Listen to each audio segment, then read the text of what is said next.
இயேசு கிறிஸ்துவின் நாமத்தில் வாழ்த்துக்கள். யோபு 27 அதிகாரம் 6 வசனத்தில் யோபு இப்படியாய் சொல்லுகிறார்.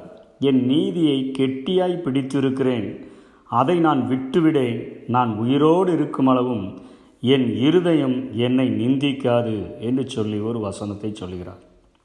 அவருடைய வாழ்க்கையில் அவர் எல்லா சொத்து சுகங்களை இழந்த பின்பும் கூட தன்னுடைய பிள்ளைகளை இழந்தும் தன்னுடைய சொத்து சுகங்கள் வசதி வாய்ப்புகள் எல்லாவற்றையும் இழந்தும் அவர் சொல்லும்போது சொல்லுகிறார், என்னுடைய பல்லை மூடுகிறதற்கு வாயை மூடுகிறதற்கு கொஞ்சம் தோல் மாத்திரம் மீதி இருக்கிறது, மீறி எல்லா தோள்களும் அரிக்கப்பட்டு விட்டது என்கிற ஒரு நிலைமையில் வாழ்ந்த போதிலும் கூட தேவனுடைய பிரசன்னத்தை இழந்ததையே அவர் பெரிதாக பேசி கொண்டிருக்கிற அந்த நேரத்தில், அதனால தான் தேவன் அவரை பார்த்து ஒரு சாட்சி சொல்லியிருந்தார்.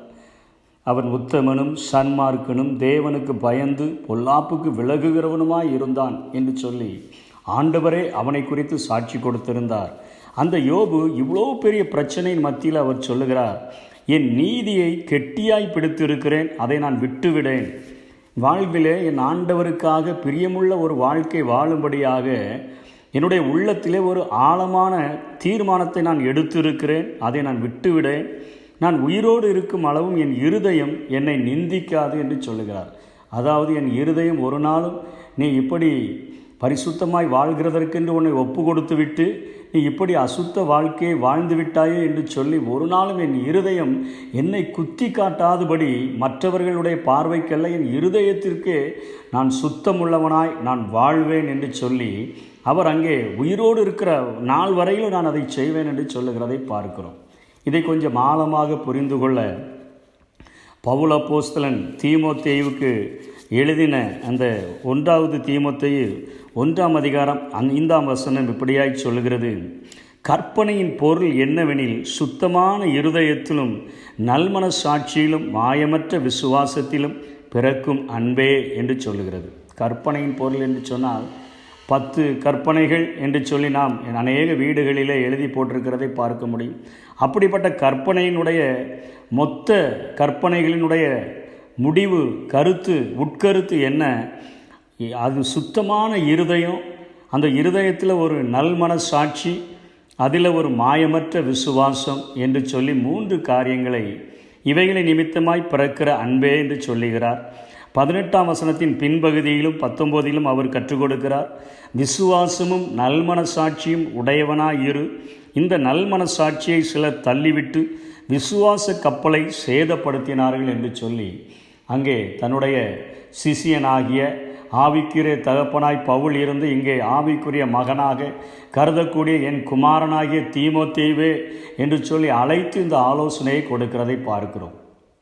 இன்றைக்கு உலகத்தில் அநேகர் நல்லவர்களாக வாழ வேண்டும் என்று சொல்லி தீர்மானித்து அவர்கள் கொஞ்ச நாட்கள் போகும்பொழுது பிரச்சனைகள், போராட்டங்கள் அல்லது உலகத்தினுடைய கவலைகள், ஐஸ்வர்யத்தின் மயக்கங்கள் இவைகள் நெருக்கும் பொழுது அவர்கள் கொஞ்சம் கொஞ்சமாக அதிலே வழுக்கி விழுந்து அவர்கள் கடைசியாக தன்னுடைய கப்பலிலே, அந்த விசுவாச கப்பலிலே விழக்கூடிய அந்த ஓட்டை அறியாமல் அதற்குள்ளாக ஏறுகிற அந்த கொஞ்சம் தண்ணி ஏறி அந்த ஓட்டை பெரிதாகி முழு கப்பலும் மூழ்கடிக்கிற அளவிற்கு தங்களுடைய வாழ்க்கையை பாழ்படுத்தி விடுகிறார்கள். என் குமாரனாகிய தீமோத்தேயுவே, நீ ஆரம்பத்தில் எடுத்த அந்த நல்ல காரியங்களிலே, நல் மனசாட்சியிலே நீ உறுதி உடையவனாக, உன்னுடைய இருதயம் வாழ்நாளெல்லாம் நீ எல்லாம் எதற்கு பிறந்தாய், இப்படியெல்லாம் பாவம் செய்து வாழ வேண்டுமா என்று சொல்லி கேட்டுவிடாதபடி உயிரோடு இருக்கிற நாளெல்லாம் நீ அப்படிப்பட்ட சுத்த இருதயத்தோடு வாழ வேண்டும். சுத்த இருதயத்திலும் நல்மன சாட்சியிலும் மாயமற்ற விசுவாசம், அதாவது ஆண்டவர் மேலே ஆசீர்வாதம் கொடுத்தால் விசுவாசம், ஆசீர்வாதம் இல்லை என்று சொன்னால் அவிசுவாசத்தோடு கூட வாழ்கிற வாழ்க்கை அல்ல. எந்த ஒரு சூழ்நிலையிலும் யோபுவை போல விசுவாசம் உடையவனாய் வாழுவேன் என்பதை இங்கே பவுல் கற்றுக் கொடுக்கிறதை நாம் பார்க்கிறோம். இதற்கு உதாரணமாக நம்ம ஆரம்ப நாட்களிலே எந்த ஒரு மனிதனாகிலும் முதலில் பாவம் செய்யும் பொழுது அவனுடைய இருதயம் அவனை குத்தி காட்டக்கூடியதாக இருக்கிறது, அடித்து கொண்டு இருக்கக்கூடியதாக இருக்கிறது. தாவீது சவுலினுடைய சால்வையை அறுத்து கொண்ட பொழுது அவனுடைய தாவீதினுடைய இருதயம் அடித்து கொண்டிருந்தது என்று சொல்லி எழுதப்பட்டிருக்கிறது. அதே போல தான் நம்முடைய வாழ்க்கையில் நாம் முதலாக ஏதாவது ஒரு தவறை செய்யும் பொழுது நம் மறைவிடங்களிலே ஒளிப்பிடங்களிலே செய்துவிட்டோம் என்று சொன்னால் நம்முடைய இருதயம் அடித்து கொண்டு இருக்கக்கூடியதாக இருக்கிறது.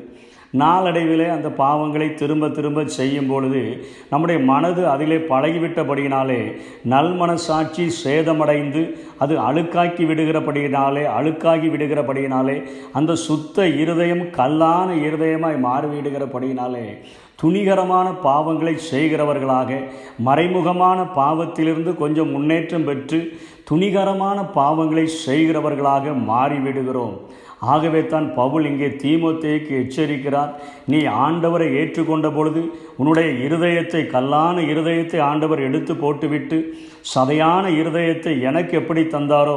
ஏனென்று சொன்னால் இந்த 1 தீமோத்தேயிலே பவுல் சொல்லும்போது சொல்லுகிறார், நான் தூஷிக்கிறவனாகவும் துன்பப்படுத்துகிறவனாகவும் அடிக்கிறவனாகவும் கீழ்ப்படியாதவனாகவும் இப்படி நான் பாவிகளிலே பிரதான பாவியாய் வாழ்ந்த என்மேல தேவனுடைய இரக்கம் என்மேல் கடந்து வந்தபடியினாலே இன்றைக்கு என் கல்லான இருதயம் மற்றவனை அடித்தாலும் எனக்கு ஒன்றும் புரியாது, மற்றவர்களை நான் நிந்தித்தாலும் எனக்கு ஒன்றும் அது என்னுடைய இருதயத்தை பாதிக்காது. இப்படிப்பட்ட வாழ்க்கை வாழ்ந்த என்னுடைய கல்லான இருதயத்தை என் ஆண்டவர் எடுத்து போட்டுவிட்டு ஒரு சுத்தமான இருதயத்தை எனக்கு தந்தபடியினாலே நான் இன்றைக்கு என் வாழ்நாளெல்லாம் நல்ல போராட்டத்தை போராடி ஓட்டத்தை முடித்து மாயமற்ற அந்த விசுவாசத்தை காத்துக்கொண்டு நீதியின் கிரீடத்திற்காக எப்படி வாழ்கிறதற்காக என்னை அர்ப்பணித்து இருக்கிறேனோ அதே போல நீ வாழ வேண்டும் என்று சொல்லி தன்னுடைய ஆவிக்குரிய குமாரனாகிய தீமோத்தேயுவுக்கு இங்கே கற்றுக் கொடுக்கிறதை பார்க்கிறோம். யோபும் அப்படிதான் சொல்லுகிறார், என்னுடைய இருதயம் என்னை நிந்திக்காத ஒரு வாழ்க்கையை நான் வாழ வேண்டும் என்று சொல்லி. தாவீதினுடைய வாழ்விலே நாம் பார்த்தோம் என்று சொன்னால் பத்சேபாளினுடைய அந்த பாவத்திலே அவன் வழிக்கு விழும்பொழுது முதலில் அந்த பாவத்தை மூடுகிறதற்கு அநேக அவன் காரியங்களை செய்கிறதை பார்க்கிறோம்.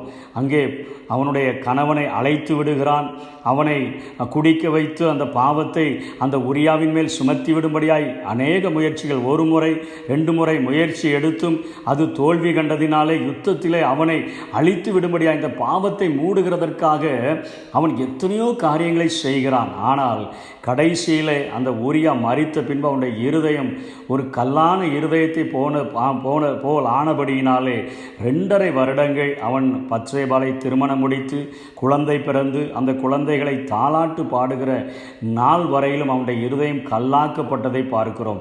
நாத்தான் தீர்க்கதரிசி எப்பொழுது வந்து நீயே அந்த மனிதன் என்று சொல்லி அவனை எச்சரித்தானோ, பாவத்தை எச்சரித்த அந்த நேரத்தில் தானே அங்கே தாவீது ஆண்டவரிடத்தில் கேட்கிற ஒரே ஒரு காரியம், சுத்த இருதயத்தை என்னிலே சிருஷ்டியும். ஆண்டவரே, கல்லான இருதயத்தை எடுத்து போட்டுவிட்டு நல்மனசாட்சியை சேதப்படுத்தின என் வாழ்க்கையை சரிபடுத்தி மாயமற்ற விசுவாசத்தை உடையவனாய் நான் வாழும்படியாக என்னை மாற்றிவிட வேண்டும் என்று சொல்லி கதறின போது ஆண்டவர் தாவீதினுடைய வாழ்வை மன்னித்து மீண்டும் கட்டினவர் மாத்திரமல்ல, கிட்டத்தட்ட 2.5 வருடங்கள் யோவாபின் தலைமையிலே நடந்த யுத்தத்திற்கு முடிவு தெரியாத அந்த காரியத்திலே ஒரு வெற்றியை கட்டளையிட்டார் என்று சொல்லி பார்க்கிறோம்.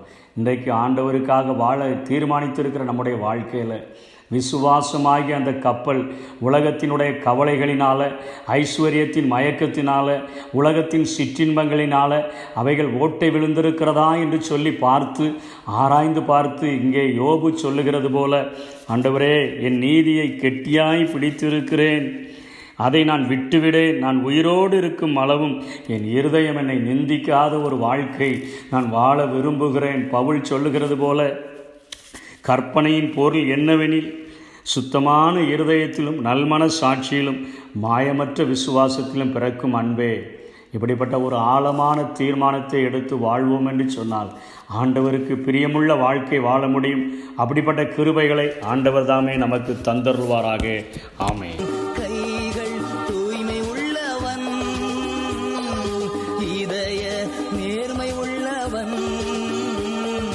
ரட்சிப்பின்